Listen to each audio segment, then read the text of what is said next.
Now let's start with chapter number 10, force, work and energy.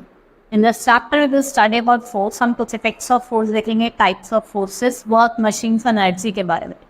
Now unscramble the words. यहाँ पे कुछ words दिए हैं, आपको unscramble करने से force लिख सकते हैं, work हो गया, ठीक है. different words हैं, आपको इनको unscramble करना.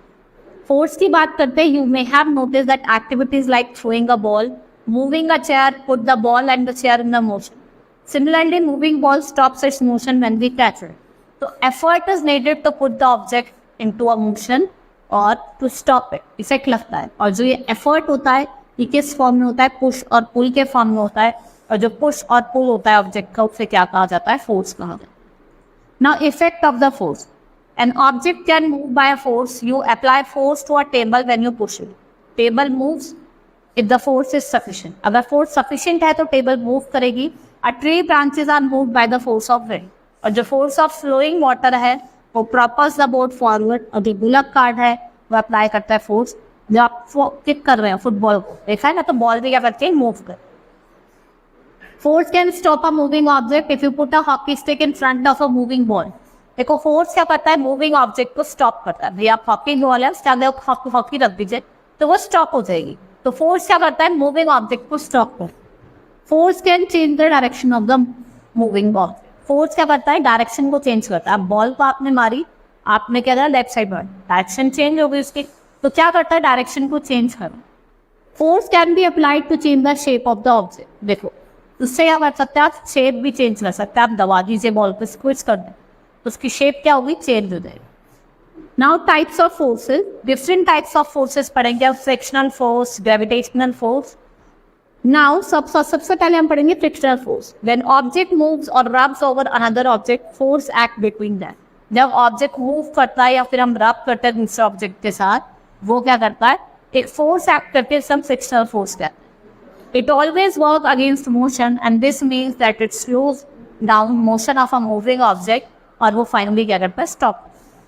अ rolling wheel comes to an halt after some time due to frictional. देखो नेक्स्ट इज ग्रेविटेशनल फोर्स. आपने बॉल को ऊपर फेंका, आपने देखा होगा तब भी वो नीचे आती. क्यों आती है? Due to gravitational force. This happen due to force of gravity.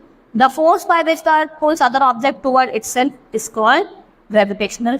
उसे क्या कहा जाता है? ग्रेविटेशनल फोर्स कहा जाता है. Next is muscular force. The force exerted by our muscles. इसको हम क्या कहते हैं? Muscular force. और उसको यूज करा जाता है लोड को पुश करने को. A boy sliding down by frictional force. अब बॉल नीचे क्यों गिर रही है? By the gravitation. और जो मैन क्या कर रहा है? लिफ्ट कर रहा है ऑब्जेक्ट. किसकी वजह से? मस्कुलर फोर्स की वजह. Now work is said to be done when an object moves to a certain distance for applying force on that object. जैसे lifting a bag, pushing a chair, kicking a football. ये सब किसका example है? Work. ठीक है. No work is said to be done when object does not. अगर कोई object move नहीं कर रहा है, अगर उस पर फोर्स अप्लाई हो रही है, तो इसका मतलब वर्क नहीं हुआ. When we apply force on a ball, it does not move a distance. So हम क्या कहेंगे कि काम नहीं हुआ. तो अगर ऑब्जेक्ट मूव कर रहा है तो ही वर्क डन हो. Machine is a tool which makes our work easy. Machine क्या करता है? रिड्यूस करता है effort required to do work. With the help of machine we can do work with otherwise it is difficult. जैसे pulley, wheel, axle, screw drive, bicycle. ये क्या है? कुछ मशीन्स हैं जो हम यूज करते हैं for doing work. Now types of machine. Machine दो तरीके की हैं, सिंपल और कॉम्प्लेक्स. सिंपल में आपके सीजर, एक सागो. कॉम्प्लेक्स में आपके से बाइसाइकिल, वॉशिंग मशीन, ये सब. सिंपल मशीन की बात करते हैं, ये चेंज करती है direction of the force. These are very simple with few or moving. For example scissor, axe और लिफ्ट. ये रहते हैं अपनी डायरेक्शन को चेंज करती है with the force. Now complex machine, ये कॉम्बिनेशन होता है different types of simple machine का, जैसे कार, रेफ्रिजरेटर, वॉशिंग मशीन और bicycle. Now uses of machine. Machines have made our life lot easier because of it. पहला क्या है? जो डायरेक्शन है फोर्स का उसको हम इजीली चेंज कर सकते हैं. वर्किंग विद मशीन हमें लेस एफर्ट की रिक्वायर्ड पड़ती है या फोर्स की. Work is completed more quickly, ज़्यादा जल्दी होता है. और मशीन क्या करती है? मल्टीप्लाई करती है applied force. Next is energy. ये एबिलिटी टू डू वर्क है. Energy required to do all kinds of work. Cycling, running, playing, सबको किसकी नीड होती है? एनर्जी की जरूरत होती है. और सारे जो हम लिविंग थिंग्स हैं हमें किसकी नीड होती है काम करने के लिए? Energy. Now types of energy. Different types of energy देखेंगे हम. Heat energy, electrical energy, water energy, wind energy. सबसे पहली बात करते हैं हीट एनर्जी। ये ऑब्टेन होती है by burning fuel like wood, coal, oil and gas. इस एनर्जी की हमें नीड पड़ती है टू कुक फूड और moving vehicles. Now electrical energy, ये जनरेटर्स, डायमंड्स या कुछ केमिकल रिएक्शन जो होते हैं सेल बैक्टीरिया वहाँ से ऑब्टेन होती है। ये थर्मल पावर स्टेशन में रिड्यूस की जाती है by burning coal and hydel power project. ठीक है, इनका हम यूज करते हैं फोर्स ऑफ रनिंग वाटर का to start our generator. Solar cell panels और एटॉमिक प्लांट्स, इनको भी डेवलप करा गया है टू प्रोड्यूस इलेक्ट्रिकल एनर्जी, और जो इलेक्ट्रिकल एनर्जी है उसका यूज करा जाता है to produce light through different machine. Almost every machine uses electrical energy in one way और next is wind energy. Wind energy is the energy of moving air.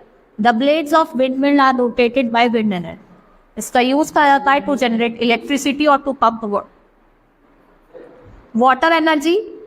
It is the energy of flowing water. It is used to produce electricity by hydel power station. और इसका use करा जाता है, this is done by the construction of river.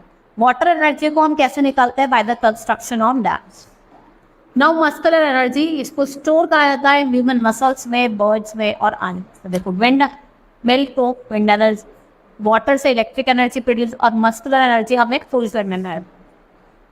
Next is solar energy. ये energy है जो हमें सन की रेज से मिलती है, ये अवेलेबल होती है और एक रिन्यूएबल सोर्स ऑफ एनर्जी होती है। This form of energy can be use to generate heat, light and electricity. और ये ग्रीन प्लांट्स यूज करते हैं इनको अपना खाना बनाने में by the process of photosynthesis. ठीक है, ये अल्टीमेट सोर्स ऑफ एनर्जी है। All living things are directly और इनडायरेक्टली, सारे लिविंग थिंग्स डायरेक्टली और इनडायरेक्टली किस पे डिपेंड है? Solar energy. एटॉमिक एनर्जी की बात करते हैं, it is produce by breaking up और joining of atoms. The great amount of energy is release when atoms break down also. और एटॉमिक एनर्जी का हम यूज करते हैं टू प्रोड्यूस इलेक्ट्रिसिटी।